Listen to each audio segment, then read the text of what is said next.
This recording and its presentations are brought to you by Spiritual Awakenings and Children's Books. This recording was designed knowing that its powerful message would touch the heart, therefore bringing a type of spiritual awakening toward each step. The presentation is poetically presented and represents a deep impression toward the true nature of the steps.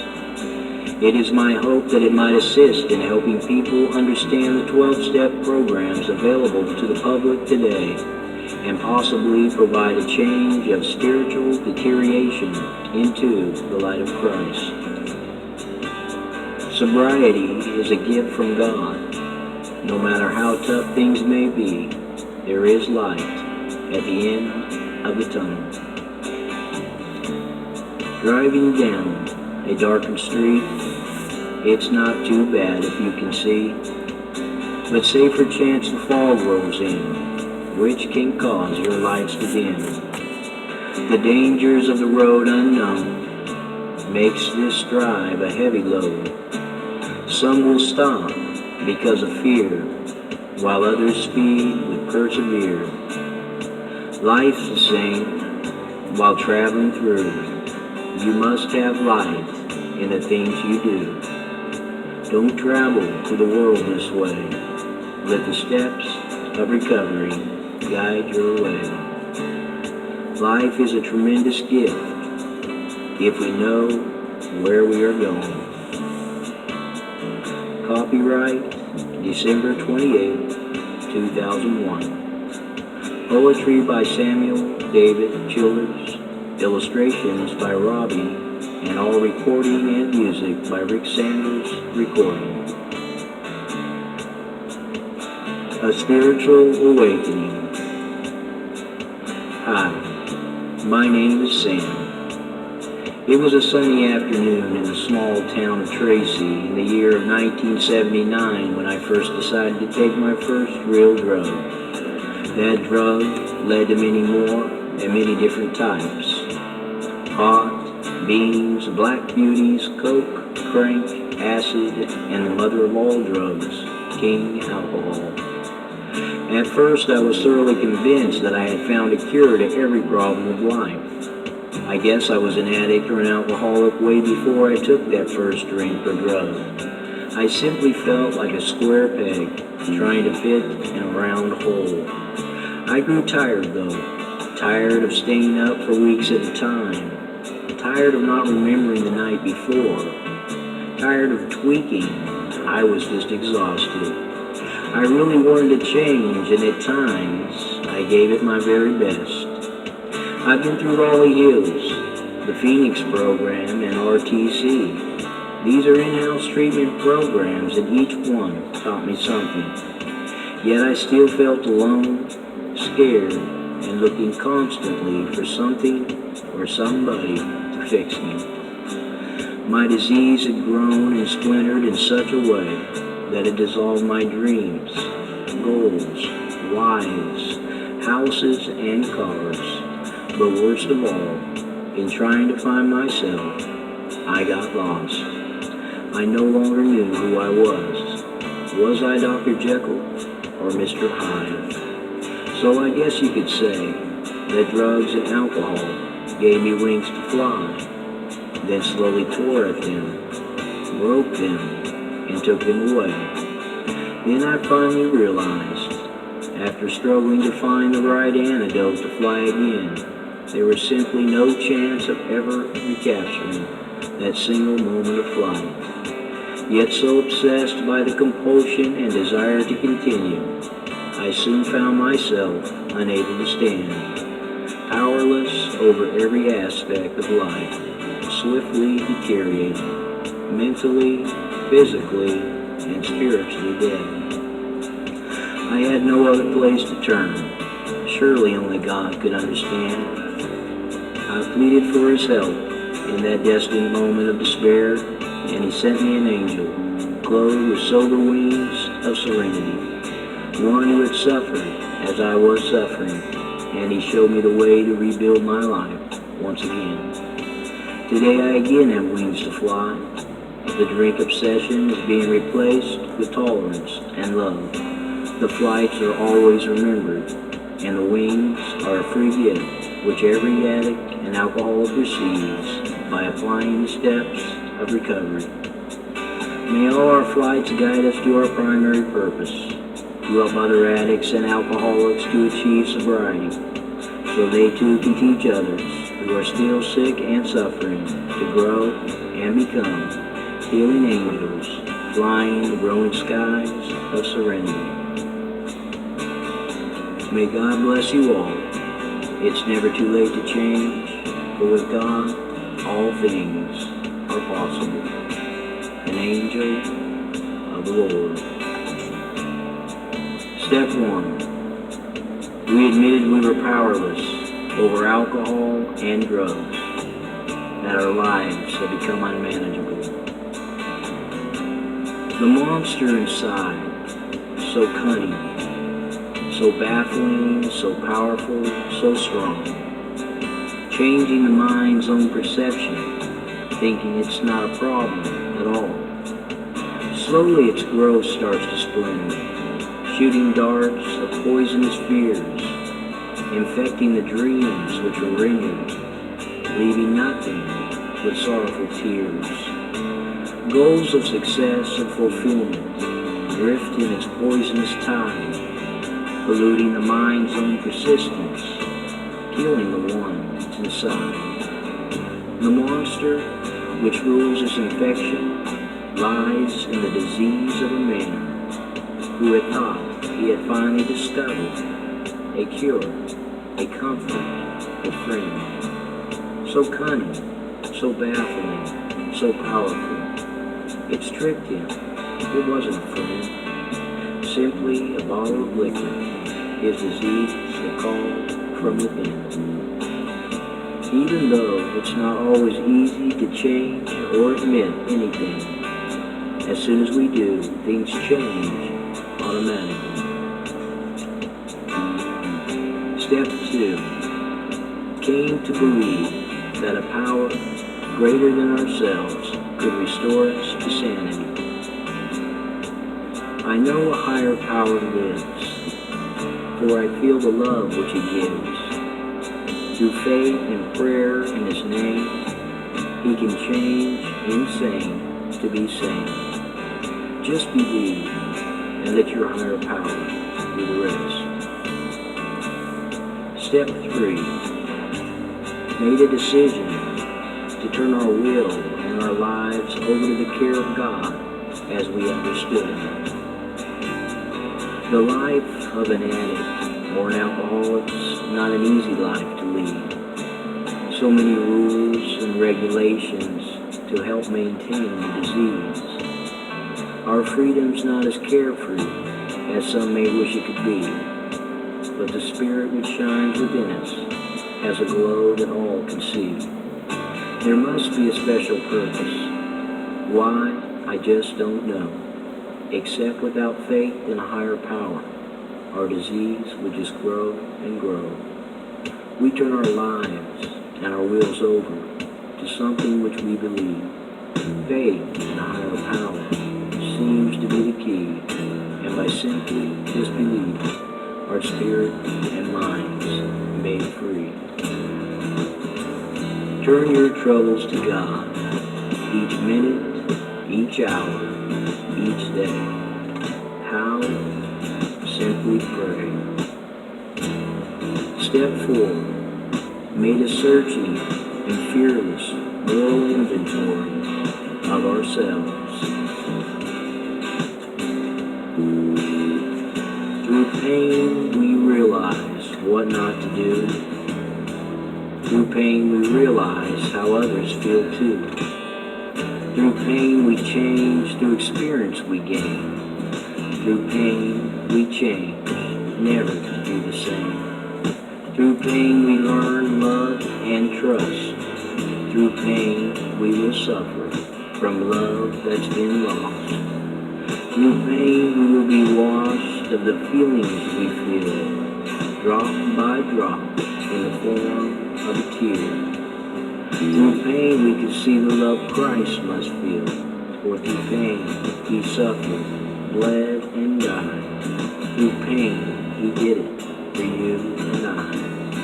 Oh, what a man Jesus must be to take on the sins of you and me. Oh, how great repentance can be. If it wasn't for Jesus, it could never be. Today is the beginning of a new life, a life of serenity and peace of mind. I know I must fearlessly look inside myself, searching out what has held me back in the past, and I will find this new life. Step 5. Admit it to God, to ourselves, and to another human being the exact nature of our wrongs. Some people live their whole life always in the dark. Sometimes they really want to see, but they're afraid to start to spark. Some people never realize the things they cannot see, except the missing feeling that comes to everyone for free. Some people don't even realize they have the right to choose, but without your free agency, everyone will lose. If you are one of these people, no matter what you do, search to find the missing light, and you'll find the light in you. I know by admitting my wrongs to God, myself, and another human being, I will be able to rise my head high and see beyond into a peaceful and serene behavior, and a new light of life will be mine, which is God as I am standing. Step 6. We're entirely ready to have God remove all these defects of character.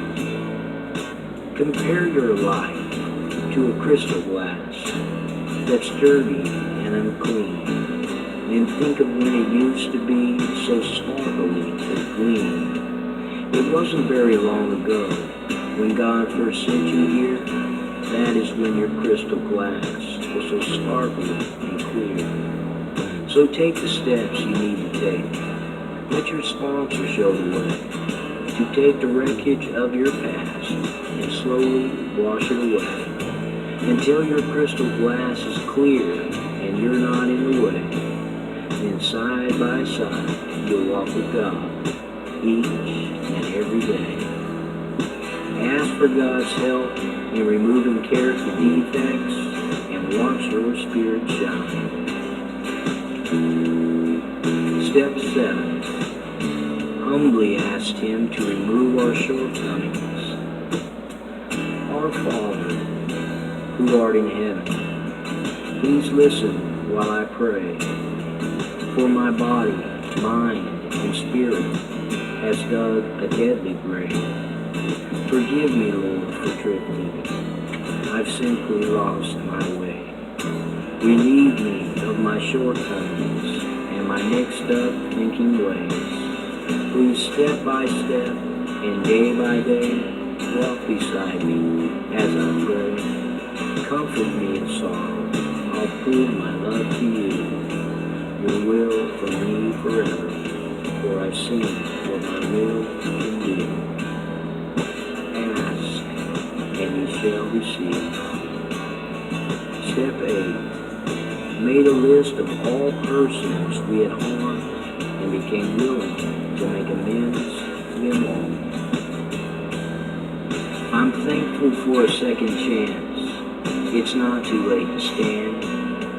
It's not too late to make amends and give a helping hand. It's not too late to change today. It's not too late, you see. It's not too late to find the faith of the Spirit inside of me. It's not too late to start again. It's not too late to try. It's not too late to find myself unless I just won't try. Become willing to do the footwork. Then step aside and let your higher power guide your way. Step 9. may direct amends to such people wherever possible, except when to do so would injure them or others. While trapped in a bottle, my blood filled with drugs, I hurt so many people I loved. I robbed and I cheated, even myself. My life was a blank book which lay on a shelf. Today I am different. I must make amends to myself and to others to find freedom within.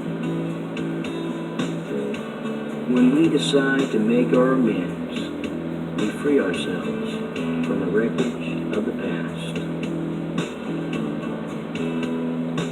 Step 10. Continue to take personal inventory, and when we were wrong, promptly admit it. Depression's a feeling that's hard to explain. It makes you feel empty or somewhat in pain. It's usually caused by mistakes we've all made. Inside, we feel sorry, and with this comes pain. So look deep inside your spirit and mind. Be honest in your search, and I know you'll find a mistake or a sin buried within. And through our own personal inventories and daily amends, we grow closer to God and feel better again. It doesn't matter what circumstance we're in. What matters is how we handle it. Step 11. Sought through prayer and meditation to improve our conscious contact with God as we understood it, praying only for knowledge of His will for us and the power to carry that out. I know God will answer the cries of my heart. My Father in heaven has from the start. He listens and answers my every prayer. At my darkest moments, He always is there. So why do I tremble or worry with fear? For He has divinely carried me here. Never one moment that He couldn't see the tremendous faith which is building in me. My thanks to my Father will always be there if I'll ask for His will while saying my prayers. Pray only for His will and the power to carry it out. Step 12. Having had a spiritual awakening as a result of these steps, we tried to carry this message to alcoholics and to practice these principles in all our affairs.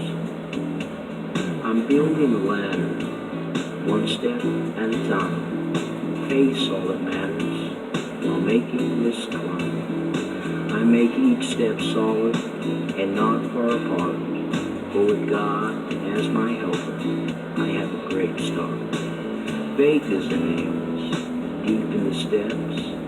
The more nails I use, the stronger it gets.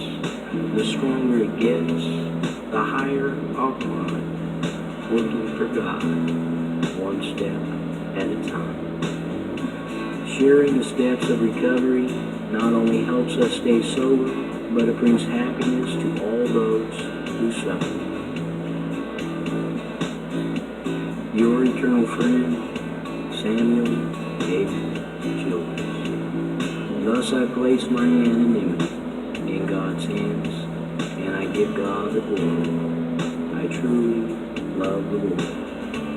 Anonymity should remind me that every good work comes of God, that God is my salvation, that it is God that has lifted me up from the gates of insanity, death, and hell, and it is God who has saved me. It should remind me that I am a messenger of God, and I should strive to carry God's message each day, and to ever be reminded to place principles before personality complex.